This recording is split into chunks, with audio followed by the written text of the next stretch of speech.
Hey comic book fans, welcome back to Comic Book Corner 2.0, and fans, you're back with me, Mike Spider-Slayer, getting ready to talk about that all-important comic book review so you the fans can make a decision of what comics to buy. And fans, we're talking about an all-new, all-different Marvel title once again, and this time it is Daredevil. Issue number 1. That's right, guys.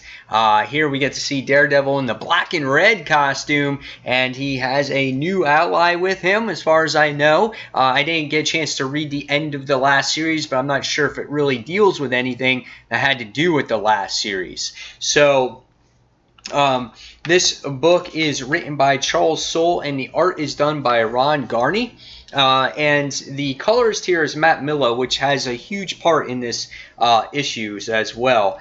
Because when you actually read this book and you look through the artwork, there's like a lot of like gray tones, maybe a lot of shading in this book, and there's not much colors. There's only colors where it needs to be, where it has to do with the redness of Daredevil, like within his costume, or maybe his suit when he's Matt Murdock, when he's actually wearing his tie.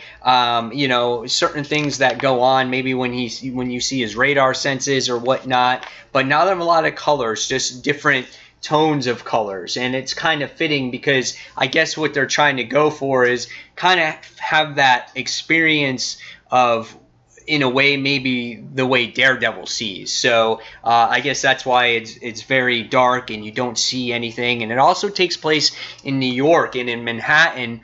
And, you know, based off of the last series, we remember where Daredevil, Matt, actually moved to California. So this takes place in New York. This is a much different series than the end of the last series or the last series in general. It's much darker, has to deal with a lot of street thugs. They're the people that they deal with in this particular issue. They're called the 10 Fingers Gang. They have these weird tattoos with these fingers on their necks and whatnot. And what happens in the issue is they throw this guy over the ledge that works for them, and because he has to testify in court, Daredevil has to go and save him. Great paneling here as you get to see the distress from Matt Murdock trying to save Billy in here, because he realized how important he is to testify in court. And so they actually save him.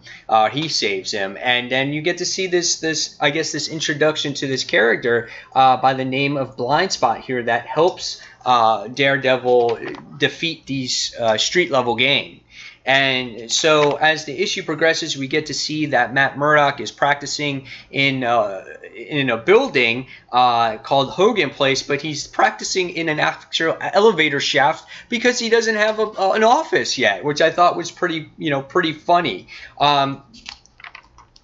The Blind Spot character adds a little bit of lightness to this book because it is so dark. You know, he was kind of that refreshing character in the book so far.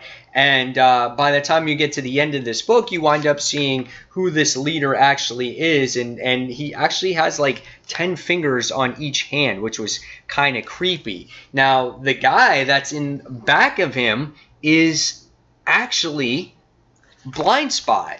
And if you read the issue, you realize when he takes off, he has that shirt on as Daredevil is moving away, and then you see him with this 10 Finger Gang leader here. So is he a double agent? Is he playing Matt Murdock, or is he on Matt Murdock's side? We don't know yet. So very interesting book. It's a lot different tone than it was. It kind of has the show feel to it. You know, if you watch the show, you know how dark the show is. You know, Foggy wasn't very light either. He was pretty dark and angry in the issue as well. And you get to see a little reference in here about how Matt has to keep himself covered now. So it was kind of like a moment in time thing where everything was erased and no one knows that he's Matt Murdock, and the only person that knows is Foggy. So interesting stuff here. So I'm not sure if it played off of the end of the series or this is just a Secret Wars thing and we don't know how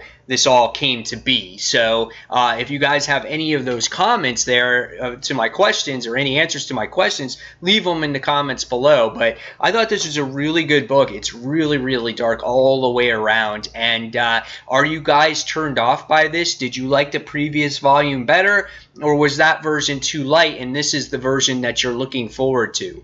So guys, after reading this book, I gotta give this one a 4 1/4 out of 5 stars. I really enjoyed it. It'll be interesting to see where this story actually goes. And fans, as always, thank you for watching Comic Book Corner 2.0. Until next comic book review, this is Mike Spider Slayer signing off. Thanks for watching, guys. Take care. Bye.